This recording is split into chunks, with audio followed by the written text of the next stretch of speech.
outdoors.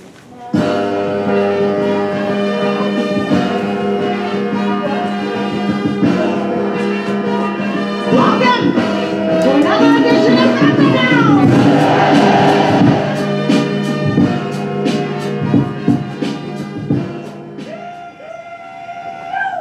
Welcome to another edition of Thunderdown. This is 2.2, Causes of the American Revolution. Here we go. Let's get through this quickly. Here we go. Please. All right, so obviously you know that our mother country, per se, was Great Britain. And so a lot of things happened for us to break away from them. So, we wrote the greatest breakup letter of all time, the Declaration of Independence, July 4th, 1776. But this is what led up to that moment, okay?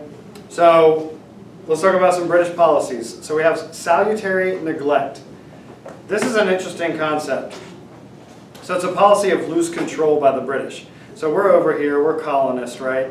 And we are under British rule, but do we have to necessarily follow all the rules that they've set forth? No. We don't get penalized for them or anything like that. So the British did not insist on strict enforcement of their laws in the colonies.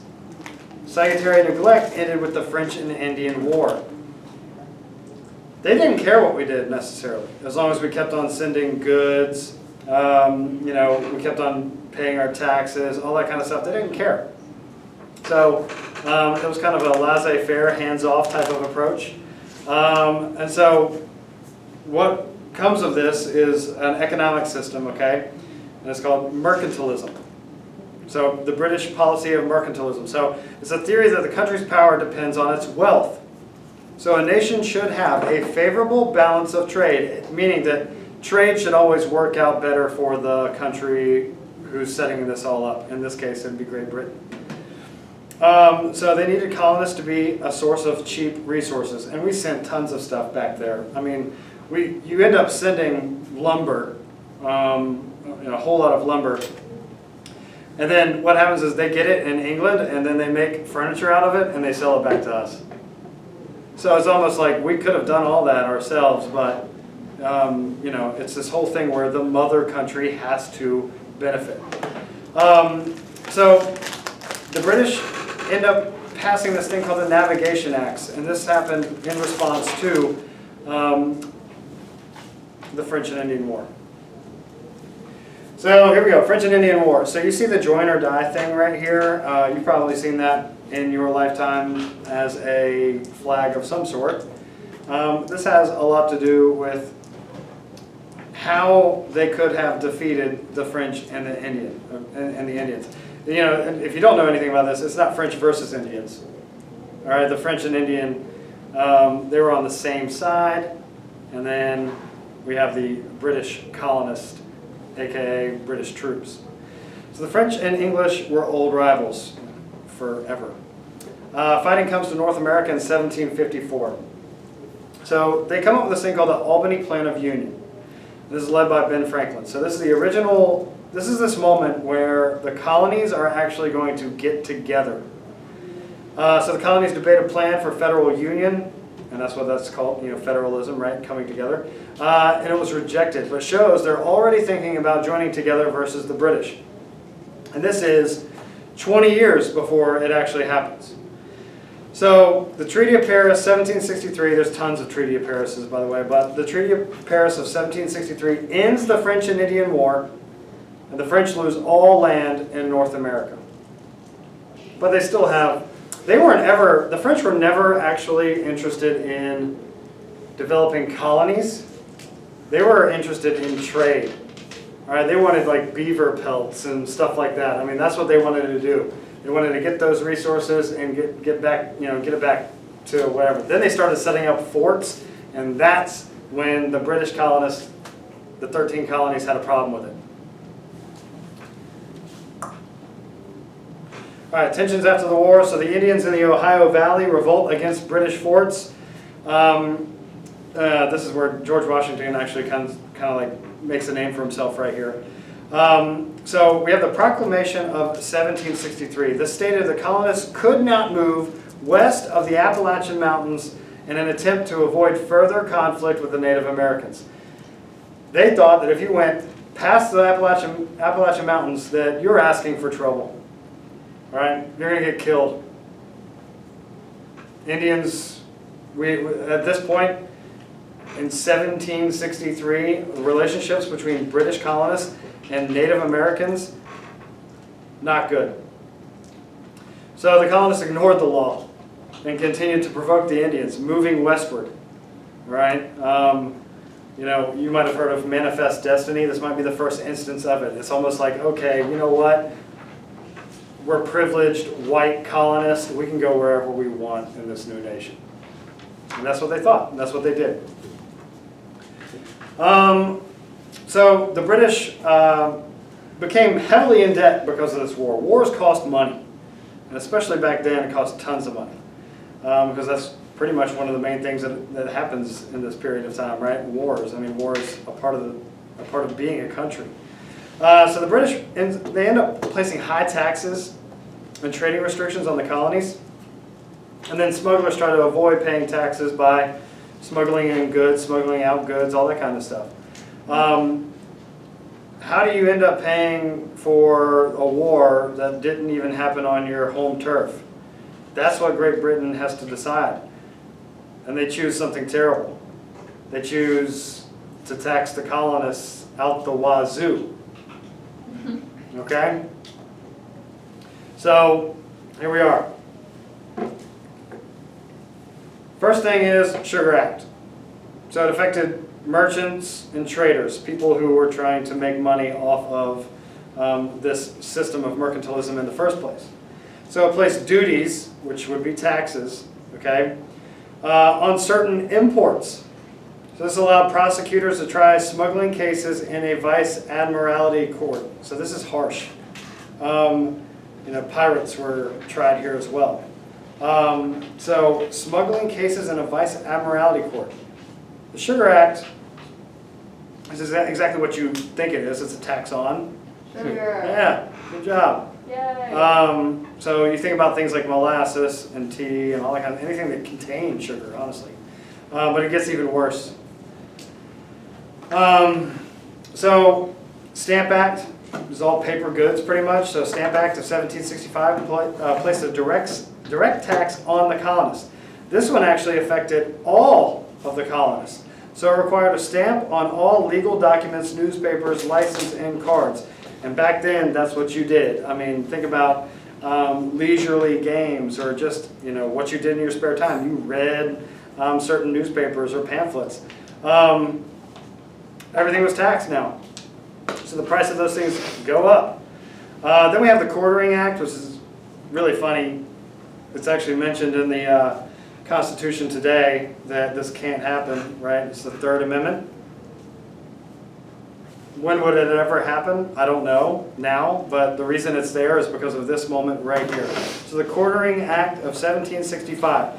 This act required the colonists had to supply British troops with food, munitions, and barracks. So if you had a redcoat, and that's what they called them, and they came over from Great Britain, they could walk into your house, demand that you fed them, give me all of your ammunition or guns or anything that I wanted, and I have to sleep here. And they could kick you out of your own home. Oh, yeah. Doesn't that sound like a crappy situation? You imagine that happening today? Somebody knocked on your door, said, hey, guess what? This house is my house now. Go find somewhere else to live. Those were the good old days. That's when they get shot. 1765. So, now we go forward. Okay, so there's a group called the Sons of Liberty. They were formed in opposition to the Stamp Act because they thought it was terrible. It was based out of Boston. You probably heard these names before: Samuel Adams, John Adams. And then later, the Daughters of Liberty come about, and they pretty much had the same exact end goal. And it was really to bring this inequality, right? This terrible treatment of the colonists to light.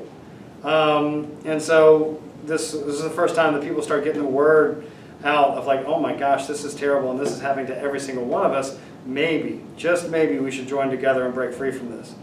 So one of the battle cries from this entire Sons of Liberty situation is no taxation without representation.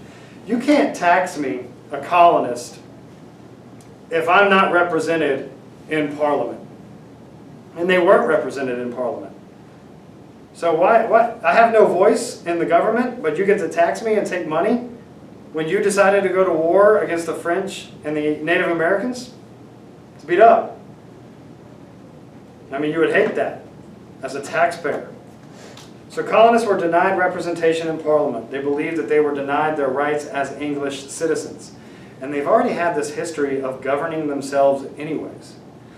So protests and boycotts were organized. Stamp agents were harassed. This is a very interesting scene to watch.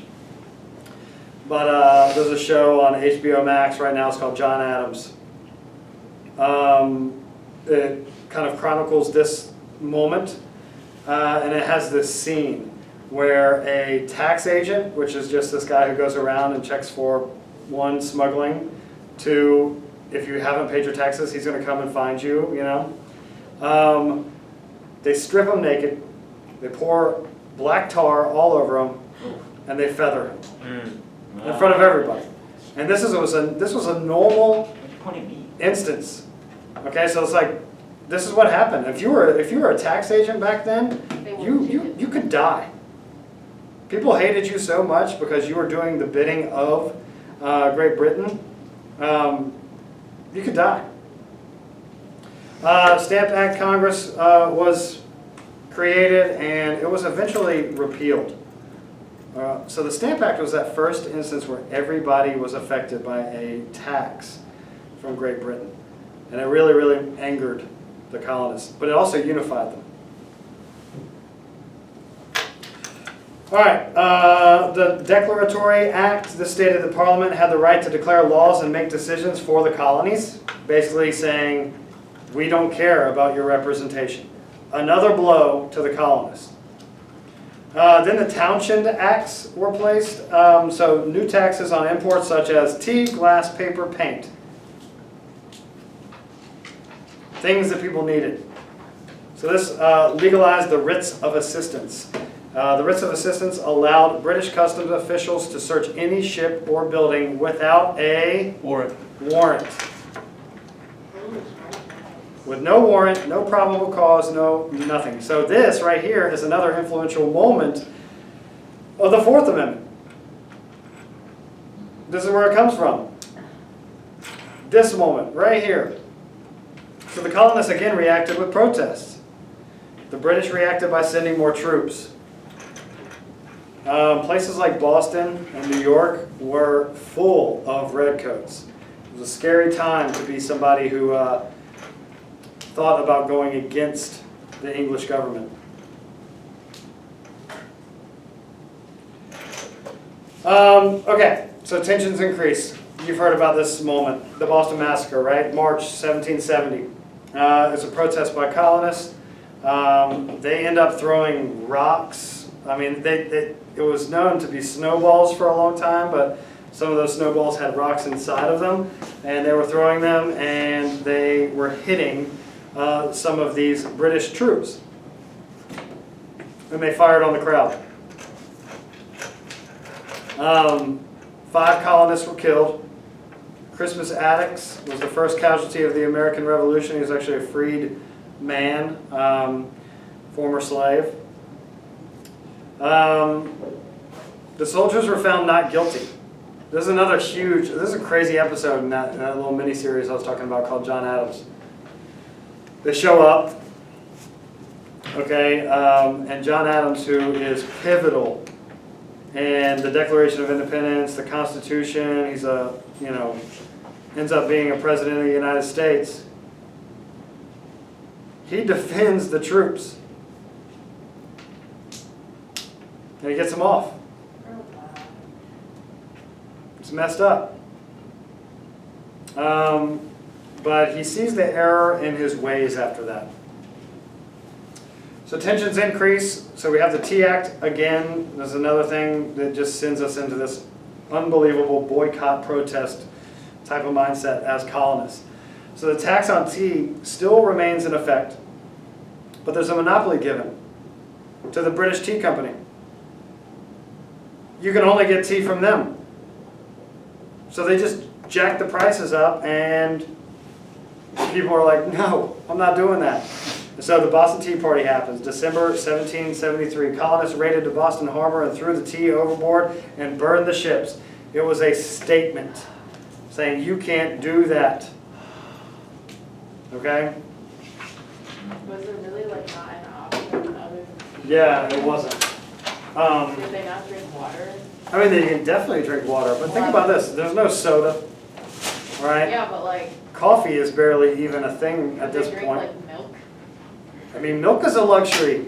Really? Yeah. And the at water this wasn't point. clean. And water wasn't clean. And the tea was? Right. How was the tea? Because it was from It was from Great Britain, and they have, you know, honestly, this is a process of, I mean, imagine boiling tons of water and then making tea from it. I mean, that's what was going on. But yeah, again, it's messed up. You can't, I mean, that's like They're gonna. this school. dehydrate. This school, you can only buy No shit. Coca-Cola products. really? And you can't even buy them Why? What do you mean? until after when? Like 4? After 3:30? 3:40 actually. Yeah, after 3:40. Now, and School's then over. we don't have any other options in the teacher lounges as well. We can only have Coke. Is that Oh, why? why your diet Why? Coke is sitting in there? They tax that. Do I like Lauren? flip the vending machine over? So smart. I know. Is that the modern version of the Boston Tea Party? Yes, it They is. tax it and just flip Yeah, it. and guess what happened last year? They raised the prices from $1 to $1.25 in the teachers' lounges for Cokes. Let's go flip. And we boycott. You wanna go? We bought our own Cokes. You can go flip the machine. You can Okay, get like a the 12 tensions pack. increase more. Parliament passes these things called the coercive acts. Now, this is your exit ticket question. Oh no. So this is in reaction to the Boston Tea Party. This is the final straw almost. So colonists call it the intolerable acts. We cannot tolerate this anymore. Okay, that is the answer to the exit ticket. Intolerable acts. Oh, okay. So the intolerable acts closed the Boston harbor. You couldn't get in, you couldn't get out. No more goods are coming into Boston. It housed troops in people's homes. That's what they did. They basically flooded Boston with tens of thousands of troops. And then they suspended basic civil rights, like freedom of speech, freedom of press. All right, so at this moment, imagine being a person over here that for the past 20 years, taxes have been thrown upon you over and over and over again because your mother country decided to fight a war. And even farther than that, Oh my idea. imagine not being able to speak your mind, being arrested, being punished for stuff like that, for First Amendment freedoms that we probably take for granted these days. Yeah, we definitely do. So that's the causes of the American Revolution. I think that's all we got. Tensions. So you guys have any questions anywhere? No. Press that record button for me. Oh no. Yo, put me up here.